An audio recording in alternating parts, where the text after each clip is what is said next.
to introduce themselves in a moment, who can add new insight. This is in cooperation with both Lazard and McKinsey. I'm going to ask Anadeo in a moment to take over, to give a briefing from the McKinsey point of view. But there's going to be a kind of strict timing here so that we can get as much information to you in as efficient a time as possible. But Anadeo, why don't I just ask, before we hear from the Minister, why don't I just ask the panelists to introduce themselves? Happy to do so. My name is Marcus Tucker.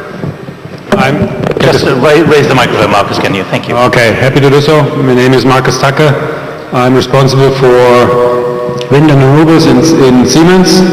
I'm looking forward for a fruitful discussion. I have background in oil and gas and in general power generation, so my overall background is power generation. Very much looking forward to this discussion. Yeah, I'm Sofiane Bentounis. I'm leading the GE business for the region of Northeast Africa, including Tunisia, Libya, Egypt, and South Sudan. My name is C.T. Gabriel. I cover the Middle East and North Africa for Alstom Group. My name is Michael Geyer. I'm responsible at Abengoa for solar power plants in Africa and Europe. My name is Wen Suga, President of Dongfang Electric Corporation from China. The only company His Excellency President Sisi visited in China during his official visit. Thank you. Thank you.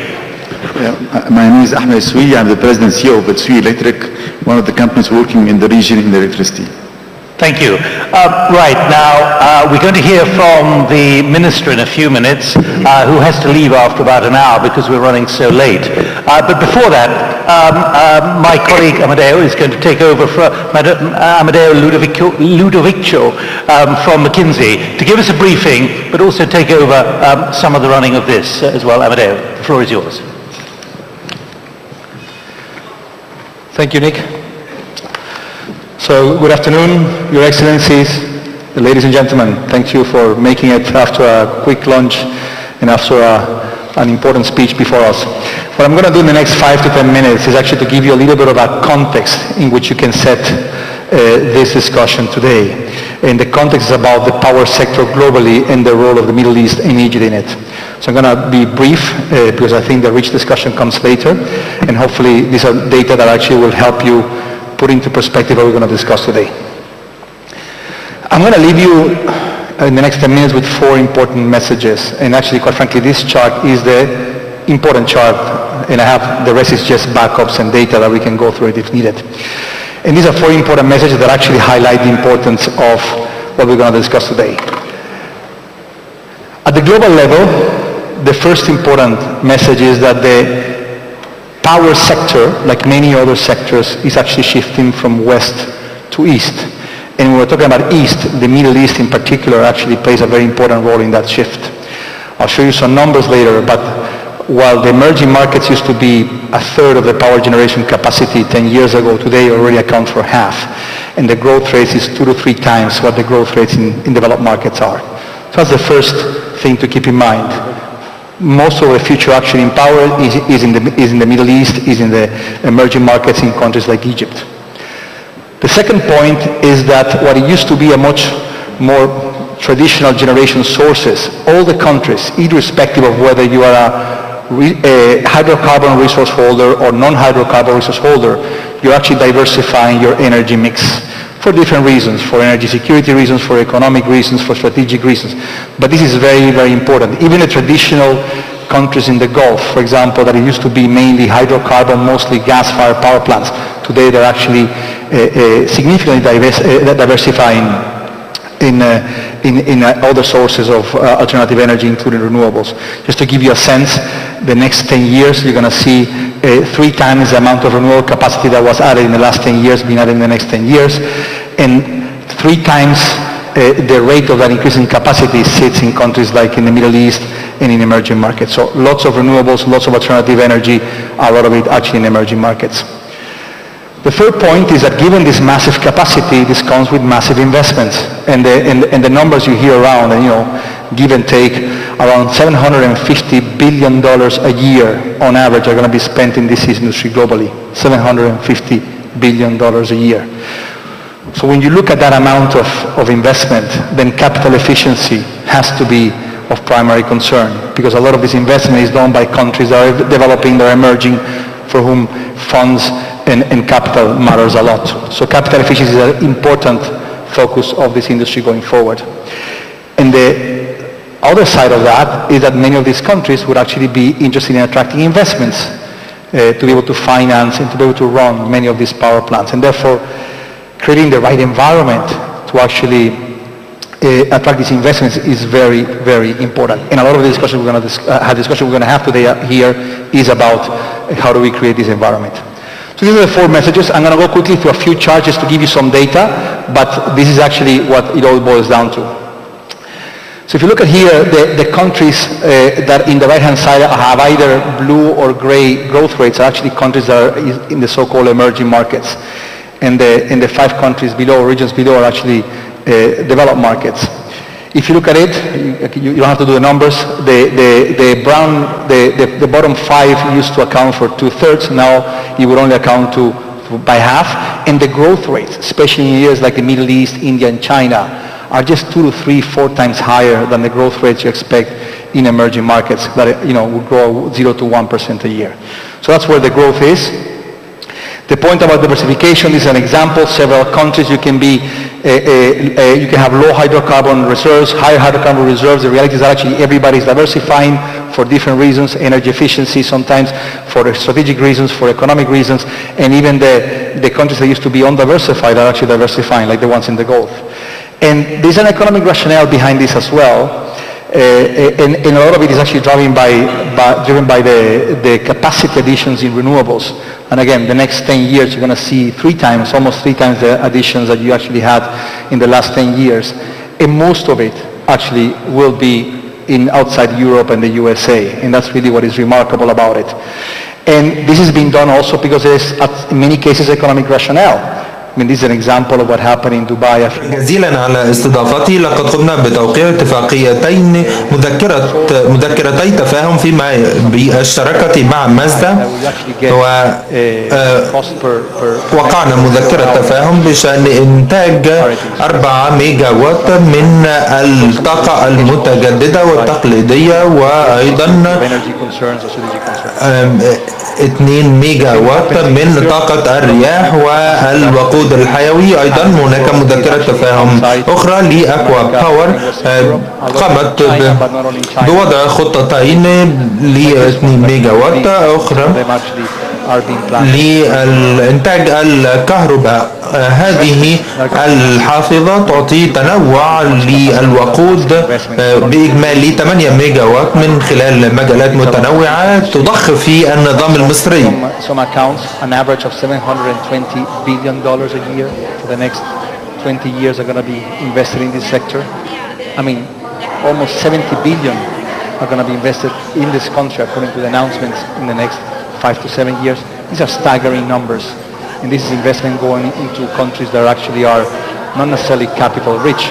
And therefore the whole idea of capital efficiency, how do we make sure that these investments are efficiently deployed, is very important. This investment is also because some of the new technologies are very capital intensive. The fixed cost actually is the majority of the average cost of the energy, and therefore being efficient in how you put the investment is very important in terms of you being profitable long term. This is another shift driven by the diversification of energy resources. There are many ways of attracting private players. I mean, IPPs is one of them, but there are many ways to announce many of these innovative ways. But to make this successful, you have to make sure that the allocation of risk and how you actually structure these contracts and how stable the regulatory environment is super critical. And I'm sure you have a lot of questions around that in the next few minutes. Now, this is my last slide. If I'm going to actually leave behind a so what from these 4 trends, I would like to leave behind these 4 so whats. The first one is, given the massive investment, given the importance of the sector in countries like Egypt, having a clear power sector strategic roadmap is paramount. People are putting large sums of capital into a sector. This is actually long-term capital, and this capital, once you put it in, actually determines your profitability going forward. So having clarity on that strategy is very important. Second, there's going to be a lot of integration issues, not only at the strategic level, but also the technical level. These are all sources of generation of power that are different in terms of how they run, their peaks, their patterns. So the integration is very important also operationally. Third, again, you want to re-emphasize this point again, making the best out of how you invest that capital is super important. هذا إنجاز رائع، والتحدي الآن هو أن يتم الحفاظ على هذا الحراك وعدم السماح له بأن ينتهي. من الجيد جدا بأن صاحب المعالي قال بأن هذا المؤتمر سيكون سنويا وسيتم الحديث عما تم إنجازه. بالطبع لم يتم تحقيق كل ما كنا نتمناه، وبالتالي سوف يتم مراجعته لاتخاذ الإجراءات التصحيحية والاستمرار. The four takeaways, we're going to probably have more and have a library discussion, but this is quite a bit of a context. We can actually now zoom into the Egyptian case. And I leave it to me to probably invite His Excellency the Minister to zoom in on it.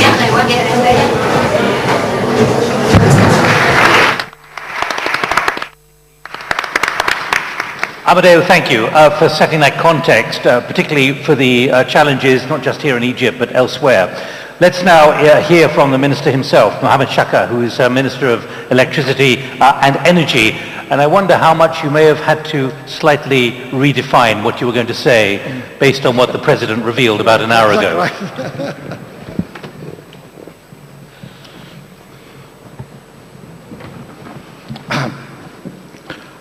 Ladies and gentlemen, I was preparing actually a presentation for about 37 slides, but I'm trying to cut it short now to almost 50% of that. I'm so التمكن من تحقيق تنمية اجتماعية واقتصادية فيما بعد. من الواضح أن مصر